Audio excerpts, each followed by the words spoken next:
नमस्कार, मैं सुनील आप सभी का एजुकेशन प्रभा यूट्यूब चैनल पर हार्दिक स्वागत करता हूं। आज मैं उपस्थित हूं कैरिकुलम को लेकर के, पाठ्यचर्या को लेकर के, और पाठ्यचर्या में भी जो मूल्यांकन मॉडल होते हैं उस मूल्यांकन मॉडल को लेकर के हम उपस्थित हैं। तो हम आज जानेंगे कि जो पाठ्यचर्या में मूल्यांकन मॉडल होते हैं वो दरअसल क्या होते हैं, और कुछ मॉडल को लेकर के ही भी हम उपस्थित होंगे। तो आप बारीकी से समझते रहिए और वीडियो के अंत तक बने रहिए। उसके पहले अगर आपने अभी तक वीडियो को हमारे चैनल को सब्सक्राइब नहीं किया है तो आप चैनल को सब्सक्राइब अवश्य कर लीजिए। अब हम सीधे आते हैं अपने मुद्दे पर, अर्थात पाठ्यचर्या मूल्यांकन के मॉडल, जिसको कि हम मॉडल ऑफ कैरिकुलम इवैल्यूएशन के नाम से जानते हैं। अब अगर हम मूल्यांकन के मॉडल की हम अगर बात करेंगे तो विभिन्न विशेषज्ञों के द्वारा, विभिन्न विद्वानों के द्वारा कुछ मॉडल को तैयार किया गया। किसके संबंधित? तो पाठ्यचर्या से संबंधित विभिन्न मूल्यांकन के मॉडल को तैयार किया गया। मॉडल को तैयार करने का जो लक्ष्य था उसका वो क्या था? तो विभिन्न जो पाठ्यचर्या से संबंधित जो मूल्यांकन हैं उसका निर्धारण करने के लिए या उसको परिभाषित करने के लिए ही मुख्य तौर पर इस मॉडल को तैयार किया गया, जिसमें विभिन्न मूल्यांकन से संबंधित विभिन्न आयामों को इसमें मतलब क्या किया गया, दर्शाया गया।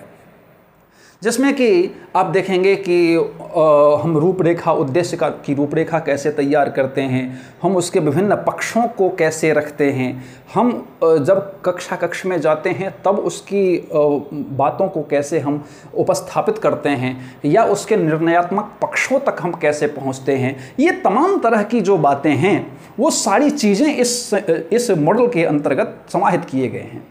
अब अगर हम देखेंगे तो जो विभिन्न प्रकार के मॉडल मैंने कहा, तो विभिन्न प्रकार के मॉडल हैं, जिसमें कि अब आज की हम अगर बात करेंगे तो टॉयलर मॉडल, इसके अलावा भी बहुत सारे मॉडल हैं, जैसे स्टेग मॉडल है, किलपैट्रिक के मॉडल है, बहुत सारे अलग अलग विद्वानों के द्वारा दिया गया है, जिसमें कि हम आज टॉयलर के मॉडल को हम आज प्रतिस्थापित करेंगे, उपस्थापित करेंगे।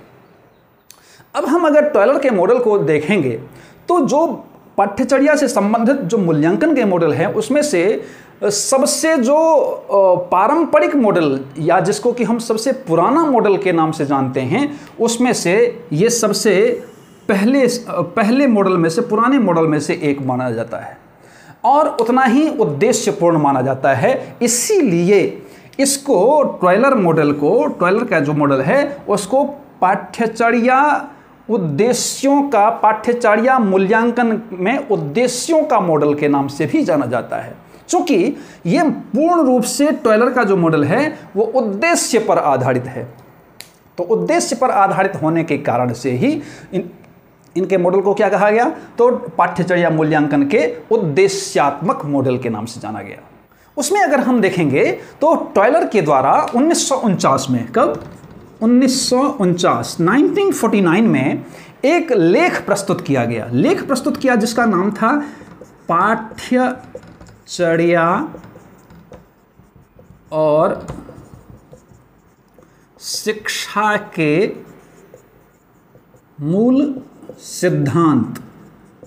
कई बार क्वेश्चन पूछा भी जाता है, इसको आप लिख लीजिएगा।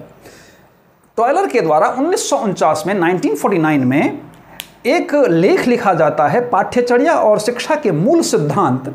उसमें उन्होंने अपने मॉडल की रूपरेखा को प्रस्तुत किया, अर्थात अपने संपूर्ण मॉडल को उस लेख के द्वारा प्रस्तुत किया है। किसने? टॉयलर ने। तो टॉयलर ने जब इसको प्रस्तुत किया है तो जैसे कि यहाँ पर आप देखेंगे तो मूल्यांकन से संबंधित, अर्थात पाठ्यचर्या के मूल्यांकन में जो उद्देश्यात्मक पक्ष है मुख्य रूप से उसका निर्धारण किया गया। तो मूल्यांकन में क्या क्या उद्देश्य होने चाहिए, कैसे उद्देश्य होने चाहिए, तो उसके जो तार्किक पक्ष हैं उसके, अर्थात मूल्यांकन के उद्देश्यों का तार्किक पक्ष को उन्होंने अपने पाठ्यचर्या और शिक्षा के मूल सिद्धांत जो लेख था उसके द्वारा उन्होंने पूरे मॉडल को तैयार किया।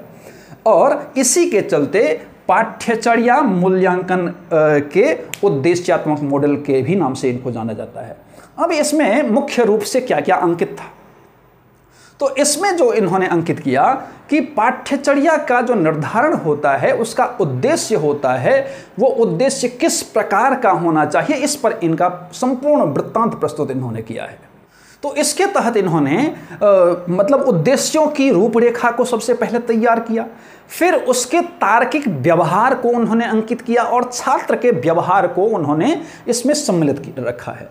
इसके पहले इन्होंने जो उद्देश्य का निर्धारण किया है तो उसमें इन्होंने बहुत सारे पक्षों को लिखा कि आप जब पाठ्यचर्या को तैयार करते हैं तो आप कक्षा में जाने के पहले क्या करते हैं, इस मध्य में क्या करते हैं, उसके अंत में क्या करते हैं, अर्थात संपूर्णतया हम किस प्रकार से उसका मूल्यांकन करते हैं, इसके विभिन्न पक्षों को उन्होंने इसमें साथ में रखा है। और साथ ही इसमें किस प्रकार से इसकी अर्थात मूल्यांकन की उपादेयता होनी चाहिए, किसके प्रति, तो छात्रों के प्रति, फिर शिक्षकों के प्रति, फिर छात्र और शिक्षकों के संबंधों के प्रति, फिर उसके मूल्य परिवर्तन के प्रति, फिर उसकी पाठ्यचर्या से जो आउटपुट निकलता है उसके प्रति इन्होंने बहुत सारे चीज़ों का उपस्थापन इन्होंने किया है।